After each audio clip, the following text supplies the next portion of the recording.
किसी चालक में आवेश की प्रवाह की दर विद्युत धारा कहलाती है और इसी विद्युत धारा से बल्ब उज्जवल होता है। हम जानते हैं कि आवेश धातु से बने तारों में हमेशा मौजूद रहता है, तो फिर बल्ब के उज्जवल होने के लिए परिपथ में बैटरी लगाने की आवश्यकता क्यों पड़ती है? बैटरी में ऐसा क्या है कि जब हम उसे परिपथ में लगाते हैं तो बल्ब उज्जवल हो जाता है? बल्ब के उज्जवल होने की प्रक्रिया में विद्युत धारा के साथ एक और भौतिक राशि काम करती है, जिसे विद्युत विभवांतर या अंग्रेजी में इलेक्ट्रिक पोटेंशियल डिफरेंस भी कहते हैं। ये विभवांतर क्या होता है? चलिए इसे उदाहरण की मदद से समझने की कोशिश करते हैं। क्या कभी आपने समतल पक्के फर्श और ढलाव पर पानी डाला है? क्या दोनों परिस्थितियों में पानी एक ही तरह बहता है? जवाब है नहीं। ढलाव पर पानी जब तक सबसे नीचे की तरफ न पहुंच जाए तब तक बहता रहता है और इसके विपरीत समतल फर्श पर एक समय बाद वह बहना बंद हो जाता है।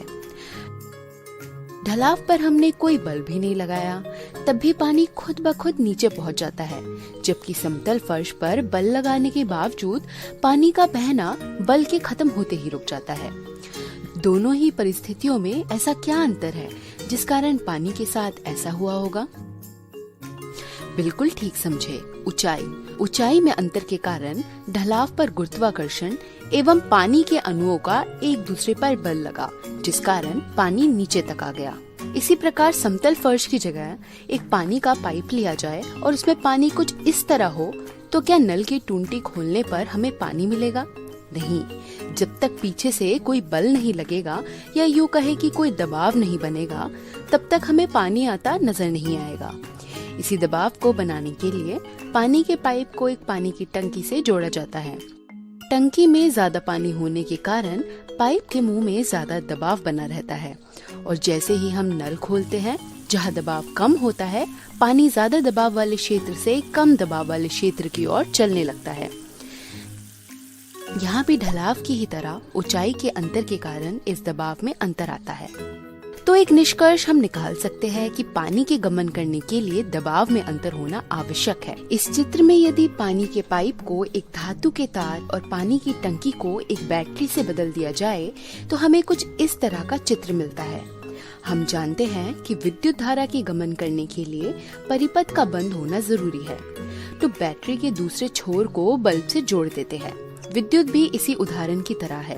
विद्युत धारा की गमन करने के लिए जरूरी है कि परिपथ में दबाव के अंतर की ही तरह एक अंतर उत्पन्न हो, जिस अंतर को विज्ञान की भाषा में विद्युत विभवांतर या पोटेंशियल डिफरेंस कहते हैं। जैसे पानी ज्यादा दबाव से कम दबाव वाले क्षेत्र की ओर चलता है, उसी प्रकार विद्युत धारा भी ज्यादा विभव वाले क्षेत्र से कम विभव वाले क्षेत्र की ओर गमन करता है। बैटरी के एक छोर से दूसरे छोर के बीच विभव का अंतर लिया जाए तो वह विभवांतर कहलाता है। बैटरी में रसायन प्रक्रियाओं के कारण हमें ये विभवांतर प्राप्त होता है। विज्ञान की भाषा में एक इकाई आवेश को परिपथ में एक जगह से दूसरी जगह तक ले जाने में जो कार्य किया जाता है वह विभवांतर कहलाता है।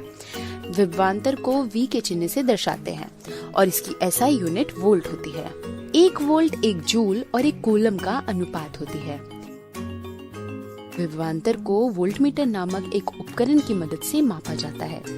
वोल्टमीटर को हमेशा परिपथ में पैरेलल या समानांतर क्रम में लगाते हैं। अलग अलग वोल्ट की बैटरीज बाजार में उपलब्ध होती है। आने वाली वीडियोस में हम विभवांतर से जुड़े और नियमों के बारे में करीब से जानेंगे।